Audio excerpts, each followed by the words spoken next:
പഹൽഗാമിലെ ഭീകരാക്രമണത്തിന് ശേഷം വളരെ വൈകി ദുർബലമായ ശബ്ദത്തിൽ പ്രതികരിച്ച രാജ്യമാണ് ചൈന. പക്ഷേ ഇപ്പോൾ കഥ മാറിയിരിക്കുന്നു.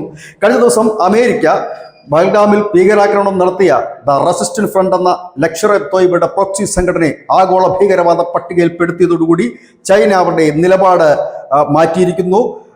ഇപ്പോൾ പുറത്തു വരുന്ന ഏറ്റവും പ്രധാനപ്പെട്ട വിവരങ്ങളിലേക്ക് കടക്കും മുമ്പ് പഹൽഗാമിലെ ഭീകരാക്രമണത്തിന് ശേഷം എന്തായിരുന്നു ചൈനയുടെയും പാകിസ്ഥാന്റെയും നിലപാട് എന്നുകൂടി നമുക്ക് ഒന്ന് മനസ്സിലാക്കേണ്ടതായിട്ടുണ്ട്.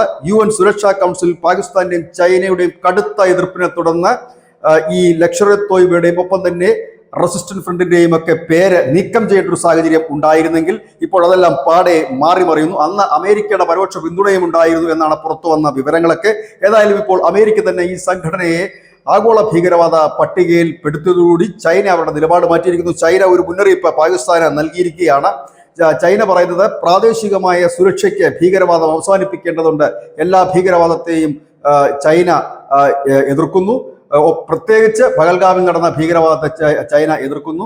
അതുകൊണ്ട് തന്നെ ഈ പ്രാദേശികമായ സന്തുലിതാവസ്ഥ നിലനിർത്തുന്നതിനും സുരക്ഷയ്ക്കും ഇത് നിർത്തേണ്ടത് അനിവാര്യമാണ് എന്നുകൂടി ചൈന പറയുന്നു. അതിന് പ്രധാന കാരണം UN സുരക്ഷാ കൗൺസിൽ 1267 കമ്മിറ്റിയിൽ ഇപ്പോൾ ഈ സംഘടനയെ ആഗോള ഭീകരവാദ പട്ടികയിൽ പെടുത്തുമെന്നുള്ള കാര്യം ഉറപ്പായിരിക്കുന്നു. അതിന്റെ ഒരു പശ്ചാത്തലത്തിൽ കൂടി വേണം നമ്മൾ ഇതിനെ കാണുവാനായിട്ട്.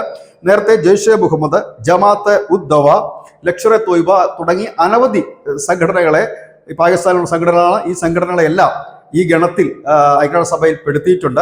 ഇപ്പോൾ ഇതാ പുതിയൊരു സംഘടന കൂടി ആ ഗ്രൂപ്പിലേക്ക് വരികയാണ്. ഇതുമൂലം സംഭവിക്കുന്നത് എന്തെന്ന് ചോദിച്ചു കഴിഞ്ഞാൽ ഭീകരവാദത്തെ സ്പോൺസർ ചെയ്യുന്ന ഒരു രാജ്യമായി പാകിസ്ഥാൻ മുദ്ര കുത്തപ്പെടുകയും അവർ വീണ്ടും ബ്ലാക്ക് ലിസ്റ്റിലേക്ക് പോവുകയും ചെയ്യും. അങ്ങനെയെങ്കിൽ IMFന്റെ ഉൾപ്പെടെയുള്ള സാമ്പത്തിക സഹായങ്ങൾ പാകിസ്ഥാന് ലഭിക്കുന്നതിൽ നിന്ന് അതിന് വലിയ ബുദ്ധിമുട്ട് ഉണ്ടാക്കുകയും ചെയ്യും. നിലവിൽ ഇപ്പോൾ അവർക്ക് പാകിസ്ഥാന് പണം IMF അനുവദിച്ചിട്ടുണ്ടെങ്കിലും ആ പണം നൽകാൻ ചില തടസ്സങ്ങൾ നിൽക്കുന്നതായിട്ടാണ് മനസ്സിലാകുന്നത്. അങ്ങനെയെങ്കിൽ ഇപ്പോൾ അത് കൂടുതൽ പ്രതിസന്ധിയിലേക്ക് എത്തിക്കുന്നതിന് ഇടയാക്കും. കഴിഞ്ഞ ദിവസം ചൈനയുടെ വിദേശകാര്യ വക്താവ് ലിൻ ജിയാൻ പറഞ്ഞത് പ്രാദേശിക സുരക്ഷയും സ്ഥിതിയും നിലനിർത്താൻ പാകിസ്ഥാനോട് ആവശ്യപ്പെടുമെന്ന് കൂടി ചൈന പറഞ്ഞിരിക്കുന്നു. ഇതോടുകൂടി തൽക്കാലത്തേക്കെങ്കിലും പാകിസ്ഥാന് ഈ ഭീകരവാദ പ്രവർത്തനങ്ങളെ കുറച്ച് ഒതുക്കി നിർത്തേണ്ടതായി വരും. News desk, news India Malayalam.